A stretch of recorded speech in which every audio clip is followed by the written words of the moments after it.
yalak näme dini ütkötmek bolýar. Şaýlan edişe dini ütkötmek bolýar. Emma bärde näme soňam hajatyny dilerler diýme de izzalamu diýdi.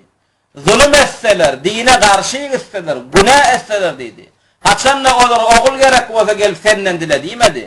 Qyýd gerek bolsa senden diler diýmedi, ırsgal diler diýmedi. Izzalamu zulüm etseler, günah etseler, ýalňyşsalar, sen ýanyna gelerler diýirken we aýdarlar sen Rasulullah diýirken bir musulman günah etse näme etmeli?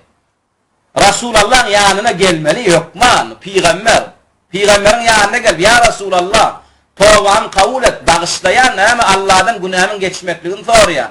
Tawba etdim diýmeli. Tayyip, emma Rasulullah ölen soň kimiň ýanyna gelmeli? Qazyň ýanyna gelmeli. Bir namazyny terk etse näme? Qazyň öňünde näme? Tawba etmeli. Men tawba etýän qazaga diýmeli. Inne gaýdyp namaz terk etjek gelmeli. Rasul ölen soň, Peygamber ölen soň, Peygamberiň ýaryny tutýan kim? Alimler, qazylar, muftiler. Emma Rasulullah diýir ki, alimyň, qazyň, muftiýiň ýanyna barmaýa günäden. Peygamberiň ýanyna bar, ya Rasulullah, men estağfirullah diýdim. Günahym näme? Allah'dan diledim bagışlamagyny. Ondan tawba dileýändim. Rasulullah da näme?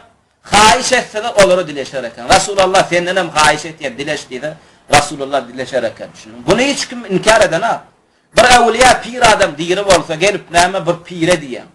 Bir hakyky salih adam bolsa, awliya bolsa, diýiri bolsa näme?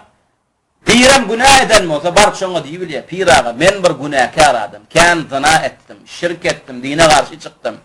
Inne näme günahymı ökünýän, tawba etdim. Allah'dan mağfiret dileyen, cennet dileyen. Senden hem haýyş etýän, maňa Allah'dan cennet dileş. Maňa Allah'dan tawba dileş diýdi. Bizim akydamyzda bolýarmy bolany? Bolýar, şunuňmy? Emma teňni tanadan näme diýär? Wahhabiler şuna inkar etýär diýär. Şunuňmy? Bunu biz inkar edemiz ha. Şu pir ölen soň bar gabryndan sonra maklugy biz inkar etýär. Rasulullah ölen soň bar gabryndan sonra maklugy inkar etýär. Sebäp onu Rasulullah gadagan etdi. Şunuňmy? Öle olatlar başaranap, hayatında başarıya. Tayyip niyeden bellik ölen soň başarmayanını. Ölen soň näçe adam günah etdi. Bir gel Peygamberimiň ýanyna bir sahaba ýalňyşyň maqsa ya Rasulullah diýdimi? Bir tabi'i geldi ummatyň üstüne näçe musibet diýinni. Bir sahaba, bir tabi'i gelip ya Rasulullah, ana ummatyň düşen ýagdaýyna bir zatlar etdi diýdimi? Birem etmedi. Allah'dan dilediler. Alimden ýanyna bardylar. Ahuldan ýanyna bardylar. Şunuňmy? Hal tapalyň, çara tapalyň diýdiler. Emma bir alim adam, ewliya adam, pir adam, salih adam diýiri bolsa, şoň başarýan zadyny haýyş edip bolýar. Ewliya adam, pir adam. Sen adyňdan, ha? Sen adyňdan Allah'dan sana cennet dilep başarýan başarana. Başarýar. Sen adyňdan Allah'ım şuň günahyny bagyşla diýip başarýan başarana. Bu tevessül diýiri. Bu tevessül näme? Hak. Şunuňmy? Bu tevessül dogry. Dinine ursat berilen buna. Bu tevessülü inkar edemir ha. Ene şeytan Allah näme tevessüle şirk görnüşlerini tally. Ölüň tevessül etmek, kabr tevessül etmekni tally. Onu biz näme inkar etýäs? Onu näme üçin inkar etýäs? Biz olam üçin inkar edemir ha. Din inkar etdiýen üçin inkar etýäs. Şunuňdamy? Tabi law annahum tabu ila Allah ve ja'uka fi hayatin nabi. Eger olar näme tawba edip, Allah tawba edip ve sen ýanyna da gelseler ya Rasulullah sen hayatında sen diýirken Allah olan günahlarını bağışlar diye. Emma ba'de mevtihi, emma Peygamberimiz sallallahu aleyhi ve sellem ölenden soň fela yuzhabu ila qabrihi, Rasulullah'ın kabrına gidilmeye. Ya bir evliya pirin kabrına gidilmeye. Näme üçin bu zatlar diýirke edilýär. El insan iza aznaba yatubu ila Allah ve yestagfiru fi ayyi mekan. Asla adam näme? Rasulullah ölenden soň näme etmeli? Günah etdimi, tawba etmeli. Ve näme? Allah'dan mağfiret dilemeli. Günahynyň bağışlanmaklaryny dilek etmeli. Nerede bolsun? Şu bolan ýerinde, Türkmenistan'dan oturan ýerinde öýüňde dilek et, tawba et. Bağışla diýip. Allah näme? Gafurur rahim. Nerede istigfar edilse de Allah näme? Kabul etýär. Emma gabryň ýanyna baryp Allah'dan näme? Dilek etsem has gowrak bor diýsen, aýan bu näme? Kiçi şirk bolýar, bidgat bolýar. Yani Peygamberimizden diläne ebeden a'udhu billah diye Peygamber ölen soň zatlar etmeýär diye. Bu diýirke bolýar. Yani onda da bu bir Peygamber adamyň gabry diye. Şuň ýanyna durup Allah'dan dilek etsem bir gow kawul bolajak ýalak diye. Buňa eden şirk diýmeýär. Buňa eden zady näme? Bidgat bolýar. Ulu şirket diyen bir vesilet böyle. Bu adam bunu etmese koy. Kayıt etmese koydal etmeklik haram. Yani bir yerine kavrın yağını durup Allah'dan dileye. Dine hiç şirkeden ha. Yani şu mekanı bir tüysök neyme doğa kavul olmaklık için bir kovrak bir esbaptır ötüye. Şu kavrın yanında durup doğa etmeklik esbab etti mi şeriat? Esbab etmedi. Eğer Allah'ın sebep etmedik kadın sebep etmeklik ne oluyor? Bidgat oluyor, küçük şirk oluyor. Son için gözlerinden koyramaklık için ağlayacağın sebep etti mi deyin? Sebep etmedi.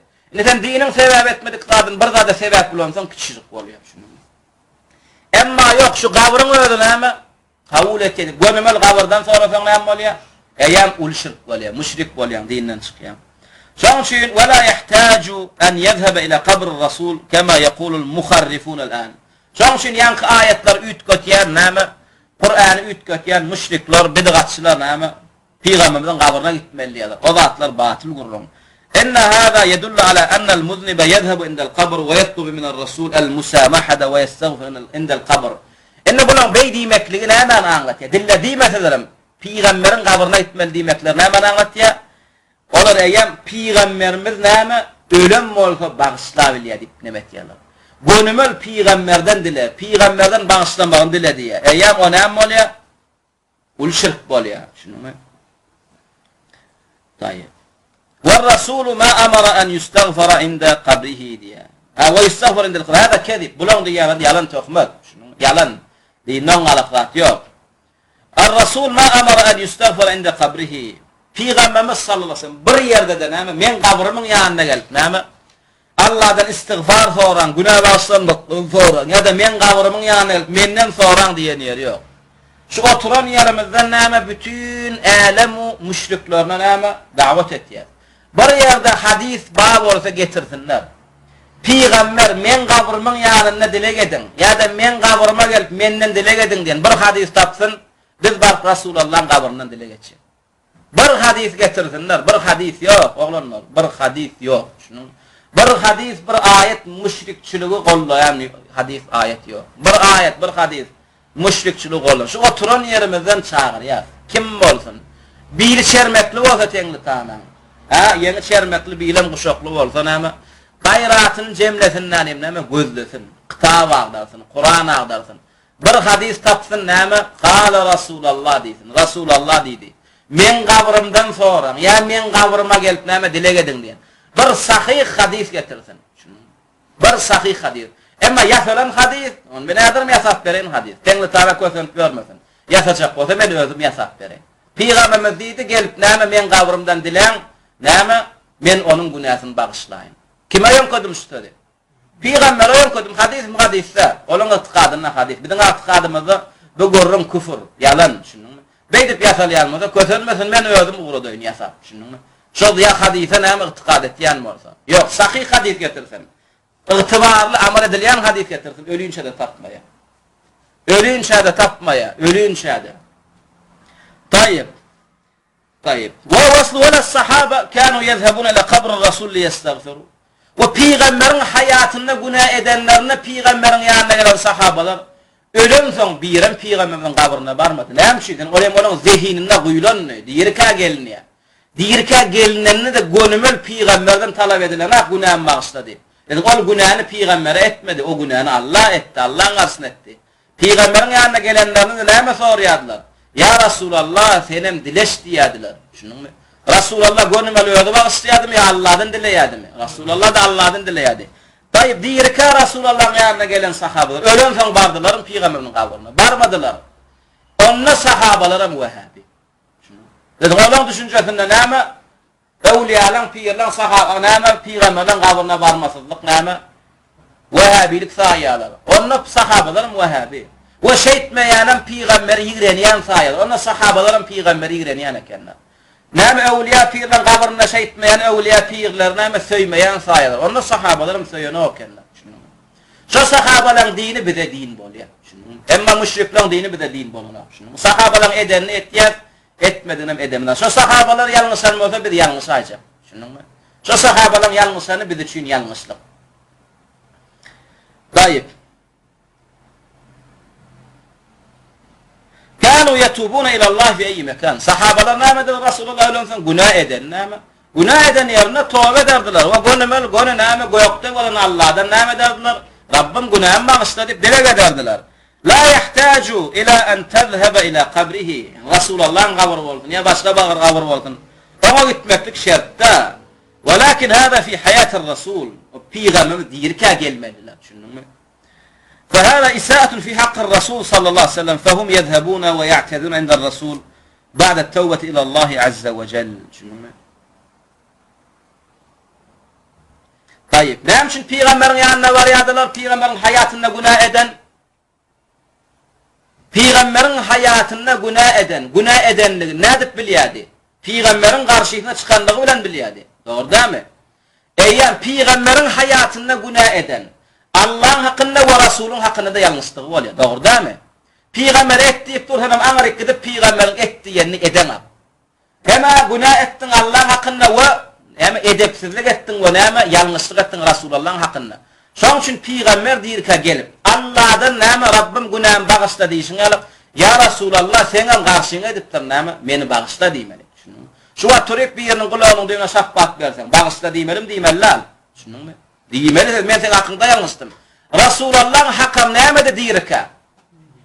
İlla liyuta'a bi iznillah diýmedim Allah Taala. Resul diýeni edilmekli üçin uğradylar dedi. Eýem Allah diýen edilmekli üçin Allah tarapyn uğradylan Peygamberin garşysyna çykdyň. Eýem Peygamberin hakkynda yanlışdyň, yanlışmadın. Şoň üçin Peygamberin hayatında näme Allah'dan tövbe edişiň alyp gelip Peygamber de ya Resulullah bağışla diýmeli. Yani Peygamberin hakkında da sen yanlışdyň. Ama Peygamber ölensoň kim galdy? Allah galdy. Düşündüňmi? Şoň üçin näme Allah'dan bağışla sorayan Resulullah'ın kabrına näme gitmeýän. Fahada İsa'atun fi haqqar Rasul. Näçin Peygamberin hayatında Peygamberin ýanyna gelmelidik derken Peygamberin hakkında da näme isa'a ýalňyşlyk etdiýär ol adam. Fahum yezhabun şoň üçin näme giderdiler Peygamberin ýanyna da goýatydirun we ötünç soraýardylar. Inde Rasulillah Peygamberden olam haçan ba'da tawbati ila Allah tawba edenlerinden soň. Şoň üçin Peygamberimiz hiç haçan Allah'ın hakyny öz hakyny Allah'ın hökmünden öňürtületmedi. İlki menden ötürü soran, soň tawba edin diýen akdy. Ve sahabalar näme Peygamberin hakyny Allah'ın hakynyň öňüne näme ötürtmeýärdiler. İlki tawba et diýärdiler. Soň bak näme Rasulullah'dan ötürü soraýardylar. Emma bu wagtky müşrikler näme Allah ýatlaryny düşünýär. Gonumel näme kabra ýykylýarlar. Yo, olaram haçan barp soradylar Peygamberden. Ötünci tövbe edenlerinden soň Allah Rabbim bağışla, tövbe etdim. Mağfiret et diýerler we barwam Rasulunyň näme hakyny halal ederdiler, ırzalaşardylar, bağışla bidi. Näme ırza bol ya Resulullah diýerdiler.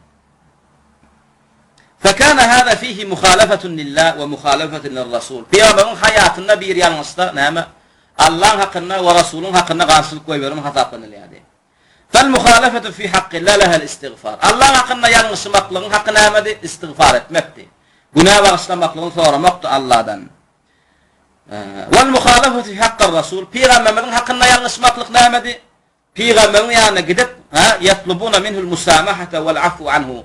Peygamberin ýanyna gidip näme Peygamberimizden näme bağışlamaklığını, razı bolmaklığını näme soramaklyqdy. Düşündiňmi? لأنهم أخطأوا في حقه. نعم شو Peygamber bilen bağışlamaklyk sorama, Peygamberin näme hakkında yanlışdylar. Diýen edilmeli.